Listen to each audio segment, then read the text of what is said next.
Hey everybody and welcome. This is Honey, and this is who we're going to talk about today. Say hi, Honey. She has IVDD, so we'll be talking about that in a second. Hello everyone, I appreciate you clicking on my video. It's not something that I really wanted to talk about tonight. I have a little Daschund. She's a rescue. We picked her up about 2 months ago. Originally, the person told us that she was 2 years old.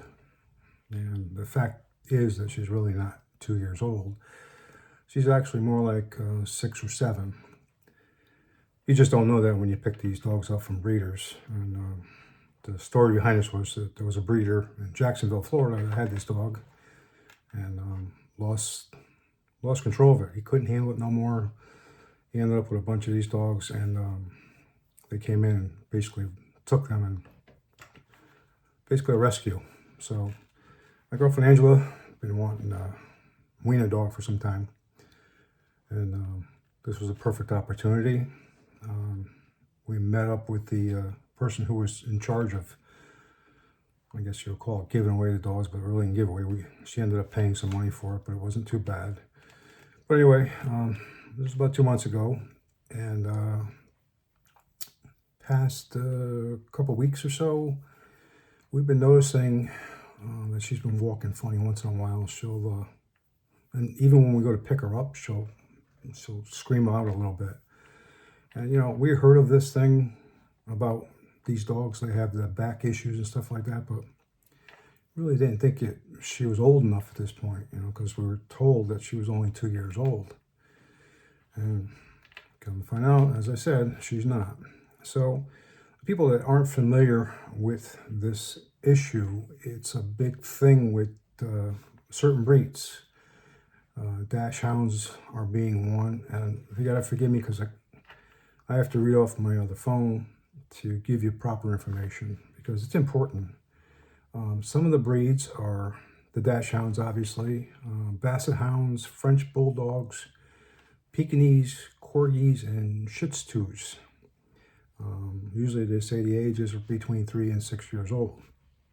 And the reason why I'm doing this video is because we got real lucky. You know, we noticed that she's been walking a little funny, and a couple times when we went to go pick her up, she yelped a little bit, and thank God we got her in when we did. A lot of people aren't so lucky. So, like I said, the reason why I'm doing this is as soon as you see this dog walking funny, or your dog rather, walking funny, or exhibiting any kind of pain, you got to bring them to the vet. Because that can make the difference between them walking again or not walking again. So getting back to the story, we noticed that she was walking a little funny, and a couple of times she was fine all day one day, and then she would get up in the middle of the night, or we get up in the morning, and she had such a hard time walking, and just thought it was just whatever, you know. We didn't really think too much of it.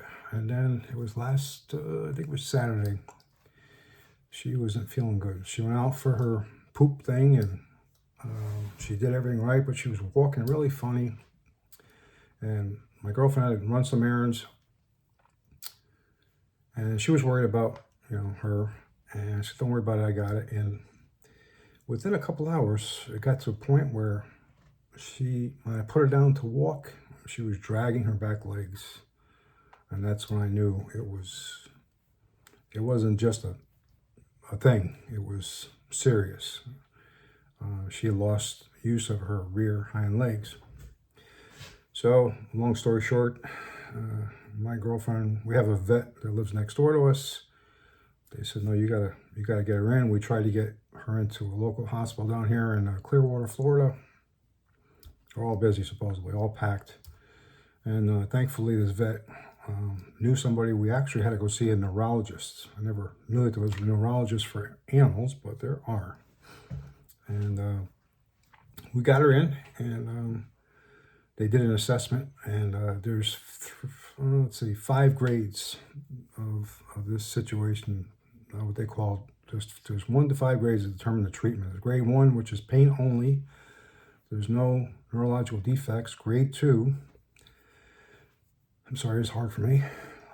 Grade 2 is mildly wobbly, but still walking, weakness. Grade 3 is non-ambulatory, cannot walk, but can still move their legs.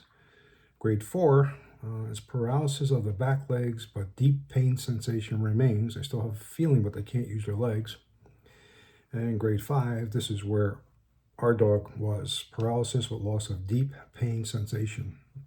That was an emergency situation. I think all of these should be considered emergency situations because time is crucial. So what is IVDD? It is something with these breeds, because of their long backs, their vertebrae have a lot of tension on them, and the little donut things inside, they wear out. And usually between the ages of 3 and 5 is when it really comes out. Those little things, the discs in between, they either rupture or they get pinched. Our dog, it actually ruptured. When we talked to the neurologist who did the surgery, he said this has been like this for some time. It's amazing that she was okay. What happens is when it ruptures, all the fluid leaks out and it ends up turning into this hard thing. And that's what happens. When it gets hard, it pinches up against the spinal cord, and that's when they lose the use of their legs for pain or all that other stuff. So she was at stage 5, and it was really difficult. Because at that point, you got to make a decision. Do you put your dog down, or do you figure out what you're going to do? And the surgery was north of 10 grand, and the prognosis was dim. We asked what the chances were of her recovering fully, and they said 50-50. To me, that's better than 20% or 10%, and I was all for the surgery, and thankfully, my girlfriend was as well, So they had to do surgery that night. They just did. Actually, it was the next morning they did it. We got her in, and they did the surgery later on in the day because they had another emergency. And they called us back and said that she's doing well. Told us it was pretty bad as far as that disc. It was kind of stuck to the spine, and that's what was pushing on her nerve. And it took quite a bit to get that goop off and get it all straightened out. And she got out, and we waited overnight, and we got a call the next day because she stayed overnight. And just to give us an update, and the neurosurgeon said she's doing great. She actually has pain. She feels pain in her right leg, which is, you don't want your animals to be in pain, but that was a good thing because she means she's getting sensation back in her legs. And then he called back again. I don't remember the exact time. This is like a nightmare. But he said that she has pain in her right leg now too, which is good. Both legs. Means she's getting her feeling back. With that prognosis, it brought it from a 50-50 to up to 80% chance of recovery. And I wanted to cry.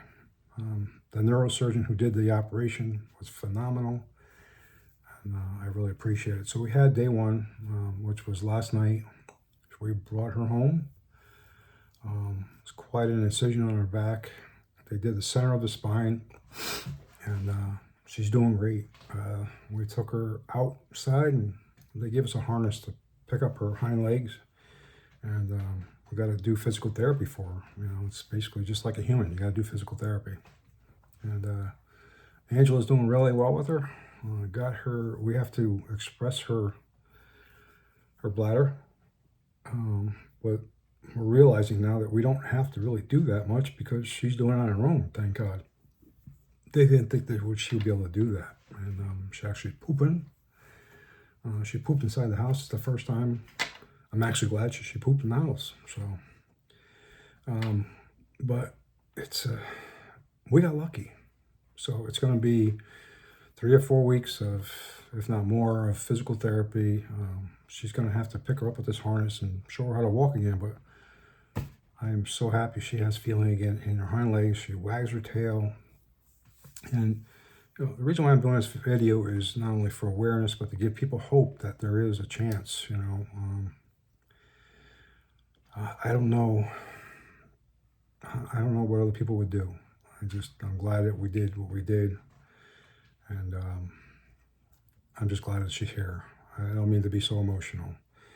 I like to go over some symptoms so that you are aware of what can possibly, look for. Bear with me here. Prognosis treatment. I'm getting ahead of myself here. Pain. It starts off with pain. They shiver, they pant, they cry out once in a while, which Honey was doing once in a blue moon. And the other thing too is they arch their back. She was putting up her head quite a bit. I thought that was kind of strange, but that's what they do when they're in pain. They put their head up like this. I didn't know at the time. Mobility issues. We have a step that she goes up, and she was having a hard time doing that. She was limping, which it says here. She wasn't really knuckling. I guess they put their knuckles, they have a hard time moving their paw. The next one is neurological defects. They get wobbly. It looks like a drunken walk, which that's what she started doing. She started walking weird and wobbling around. And it was like she was drunk. And then other severe signs, is which we came to, was the paralysis. The inability to walk, loss of bladder and bowel control. You don't want it to go there. If you have these kind of dogs, and you start noticing them doing the first, having pain, shivering, crying out, when you pick them up, you really want to pay attention and start thinking about bringing them into the vet. When they start having mobility issues, it's like the red light should be coming on. You really got to bring them to the vet. Time is crucial with these dogs. Like I said, we got very lucky. We brought her in when we did. I think if we waited another day, we'd have a problem. The situation would have been different. So, again, this is hard. But we grow to love our animals. Animals are like another part of our family. We've only had this dog for 2 months, and it's amazing how you get attached. So, again, this is for awareness. If you see any signs, please take your dog to a vet and get them checked out. Because if you don't, it could be deadly. Now, I've heard, and I'm not trying to sell anybody anything, there's some stuff on the market that's supposed to help with this thing. I'll do another video on that when I do a little more research, because I hate referring people to things that I don't really know about. Supposedly it's good stuff. It's supposed to help them with their back, make their spine, the disc stronger.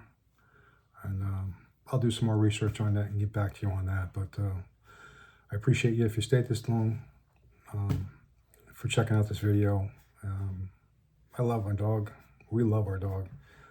And we want to make sure it's well. So thank you again. I'll see you next time.